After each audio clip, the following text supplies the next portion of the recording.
brought to you by Silver Pumps. Top quality और consistent performance के लिए सिर्फ सिल्वर पंप नाम याद रखना। 92% उसके नंबर थे, मैथ में 99 मार्क्स थे, साइंस में भी उसके 98 मार्क्स थे।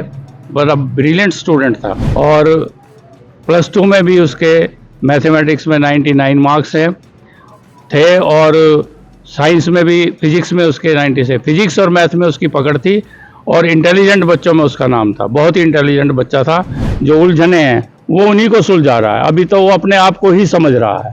वो अपने आप को ही नहीं समझ पाया है कि मैं क्या हूँ, मैं किस लिए इस संसार में आया हूँ। अभय सिंह आइटन बाबा पिछले लंबे समय से चर्चित हैं, प्रयागराज में खूब चर्चित रहे हैं। अपने बेबाक बोल से आज पूरी तरह से सुर्खियां बटोर रहे हैं। आपके स्कूल में उन्होंने शिक्षा ग्रहण करी है, तो किस प्रकार का व्यवहार, किस प्रकार के संस्कार जो है अभय सिंह के वहां देखने को मिले आपको, उसके बारे में बताएं जरा।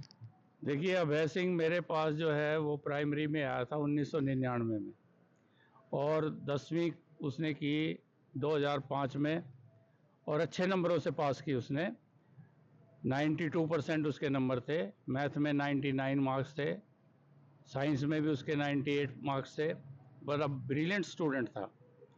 और +2 में भी उसके मैथमेटिक्स में 99 मार्क्स थे और साइंस में भी, फिजिक्स में उसके 90 से। फिजिक्स और मैथ में उसकी पकड़ थी और इंटेलिजेंट बच्चों में उसका नाम था। बहुत ही इंटेलिजेंट बच्चा था और काफ़ी जो साइंस के सब्जेक्ट्स थे उसके उसमें पकड़ थी। एग्जीबिशंस वगैरह में भी काफ़ी पार्टिसिपेट करता था और बहुत ही अच्छा लड़का था। आपकी कोई बात होती थी अभय सिंह से उस दौरान?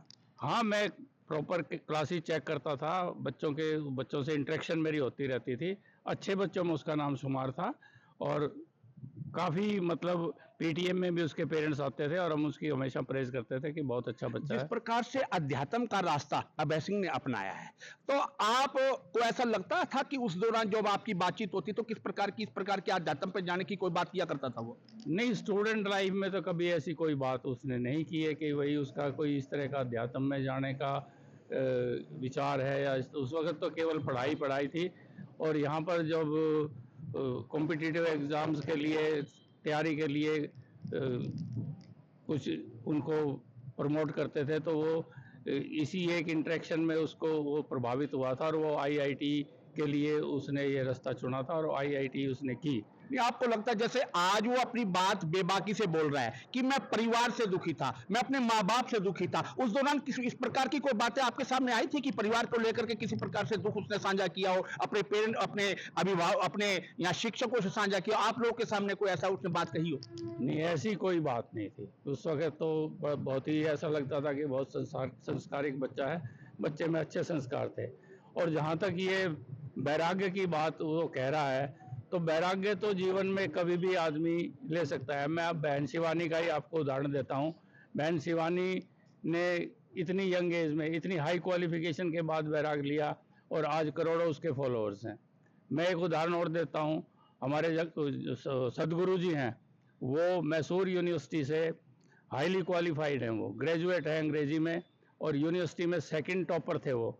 आज बैराग लेकर भी वो उन्होंने एक ईशा फाउंडेशन बना रखी है और दुनिया को वो एजुकेट कर रहे हैं। नहीं, आपको लगता है कि अध्यात्म की ओर जो अभय सिंह गया वो दुनिया को कोई रास्ता दिखा सकता है, किसी प्रकार से कोई किसी पर जागरूक कर सकता है? कोई बड़ी बात नहीं है। अध्यात्म तो सनातन की तरफ ले जाता है और आज जो हमें ज़रूरत है इस चीज़ की कि सनातन की तरफ जो लोगों का, जो लोग उससे बच रहे हैं उसकी तरफ अट्रैक्ट हों, सनातन को समझें।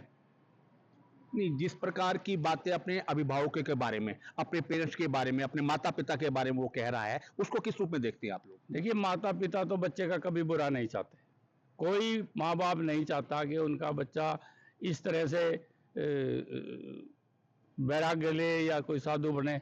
ये तो एक परमात्मा की देन होती है।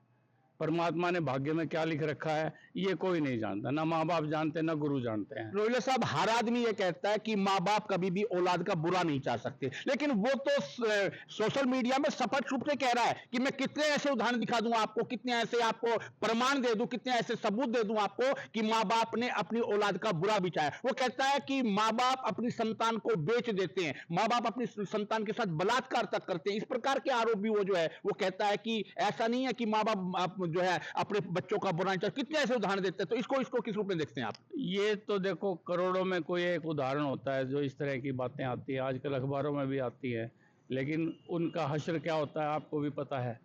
समाज में भी वो एक कलंक के रूप में देखे जाते हैं और उनको सज़ा भी पूरी मिलती है। ऐसा कोई घर नहीं है जहाँ थोड़ी बहुत कहासुनी नहीं होती है, हर घर में होती है, लेकिन बच्चों पर इस कदर उसका प्रभाव पड़ता है, ये कोई एक आधा उदाहरण देखने को मिलता है। इस तरह के उदाहरण बहुत कम देखने को मिलते हैं कि माँ बाप की लड़ाई से बच्चे को कोई वैराग्य की भावना उत्पन्न हो। नहीं तो सीधे रूप से वो तो इस अध्यात्म के रास्ते पे पर जाने के बाद सीधे रूप से अपने माँ बाप को टारगेट कर रहा है। इसको आप क्या मानते हैं कि ये अभय सिंह सही कर रहा है, गलत कर रहा है? इसको क्या मानते हैं आप लोग? देखिए, मैंने जहाँ तक उसको सुना है कि वो अभी तक अपनी लाइफ की जो कम्प्लेक्सिटी है, जो उलझने हैं, वो उन्हीं को सुलझा रहा है। अभी तो वो अपने आप को ही समझ रहा है, वो अपने आप को ही नहीं समझ पाया है कि मैं क्या हूँ, मैं किस लिए इस संसार में आया हूँ, मुझे क्या करना है। अभी तो वो उसी की खोज कर रहा है। जब उसकी खोज पूरी हो जाएगी, हो सकता है वो जगत गुरु की तरह फेमस हो जाए, हो सकता है वो बहन शिवानी की तरह उसके करोड़ों फॉलोअर हो जाए, वो एक वैराग्य की तरफ जो गया है उससे वो अध्यात्म पूरा होने के बाद हो सकता है वो एक उदाहरण बन जाए। आप कहते हो कि वो उदाहरण बन जाए, लेकिन जिस तरीके से अपने माँ बाप को टारगेट कर रहा है, जिस तरीके से अपने गुरु को भी, उसने एक वीडियो में अपने गुरु को भी टारगेट किया है, और कई वीडियो में तो उसकी बात आई है कि शायद वो जो उसका अफेयर था, जो प्यार था, उससे भी कोई किस प्रकार की उसको जो है थिरकता हुआ, सिसकता हुआ देखा जा सकता है। इसको किस रूप में देखते हैं आप? क्या ऐसा भी उसके कारण भी हो सकता है था?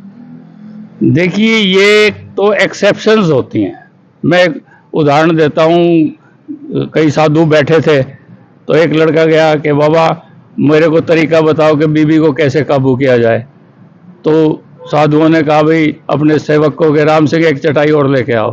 कहता, बेटा अगर बीवी को काबू करने का अगर हमारे पास कोई साधन होता तो हम साधु नहीं बनते। तो ये तो एक उदाहरण एक्सेप्शंस हैं कि कहीं भी कोई बात ऐसी हो जाती है कि दिल को चोट लगती है, दिल, वो कहते हैं कोई दिल के टुकड़े हजार हुए, कोई यहाँ गिरा कोई वहाँ गिरा। तो ये कोई लाखों करोड़ों में कोई एक उदाहरण होता है। कोई इस तरह से इसको ठेस पहुंची है तो उस तरह से बाबा बन गया, या घर वालों की तरफ से तंग हो गया तो बाबा बन गया। ऐसी कोई बात नहीं होती, ये एक्सेप्शंस होती हैं।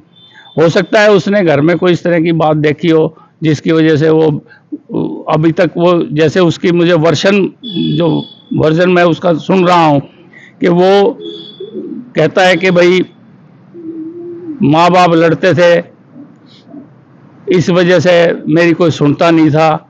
अभी मैंने अखबार में भी पढ़ा, उसमें दे रखा था कि भाई बहन ने घर में पुलिस भी बुला ली थी। तो ये जो घरेलू झगड़े जो होते हैं उनमें इस तरह से इतना एक्सट्रीम स्टेप जो है वो कोई करोड़ों में एक ही लेता है। हो सकता है वो एक एक्सेप्शन। अब है कि इस रास्ते को आप सही मानते हैं, गलत मानते हैं, अध्यात्म में जाने वाले रास्ते को? नहीं, अध्यात्म में जाने वाला रास्ता तो गलत नहीं है, क्योंकि जब आदमी अपने आप को पहचान लेता है तो वो एक दूसरी दुनिया में चला जाता है। उसका फिर संसार से कोई मतलब नहीं होता। वो जो एक ये जो संसारिक जो चीज़ें हैं उनसे उनका नाता टूट जाता है। रोले साहब, आपके स्कूल में अभय सिंह पढ़ा है, IITN बाबा के नाम से जो मशहूर है, और प्राइमरी विंग से शायद उसने स्टार्टिंग किया था आपके यहाँ, और +2 तक वो यहाँ पे रहा है। तो जिस प्रकार का क्रियाकलाप उसका देखने को मिल रहा है, जिस प्रकार का प्रचलन देखने को मिल रहा है, जिस प्रकार का सोशल मीडिया पे हर आदमी को टारगेट कर रहा है, तो आप उसको संदेश क्या देना चाहेंगे अपनी तरफ से आपके? मैं तो यही चाहता हूँ कि जो उसने पढ़ाई की है उसका वो सदुपयोग करे। अपने आप को जानने के बाद वो यही संदेश दे कि लाइफ क्या है, लोगों को भी बताए कि लाइफ क्या है, ताकि लोग सीख सकें कि लाइफ क्या है। क्योंकि लाइफ में हर आदमी के, जहाँ तक मेरी उम्र 73 साल हो गई है, मैंने बहुत सारे ऐसे लोग देखे हैं जो लाइफ में बहुत कुछ होते हुए भी उनको कोई कंटेंटमेंट नहीं है। वो हमेशा उनको ये ललक लगती है, भाई ये होता तो ये हो जाता, ये होता तो ये हो जाता। ऐसा कभी नहीं होता है कि लाइफ में कहीं ना कहीं कंटेंटमेंट होनी चाहिए, संतुष्टि होनी चाहिए। अगर वो संतुष्टि अभय सिंह को मिल जाती है कि उसको पता लग जाता है कि भाई मेरी लाइफ क्या है, तो वो एक जो धारा प्रवाह इस तरह की जो शिवानी बहन कर रही है या जो सदगुरु जी कर रहे हैं, उस धारा प्रवाह में आ जाएगा तो हो सकता है उसका करोड़ों लोगों को फायदा हो।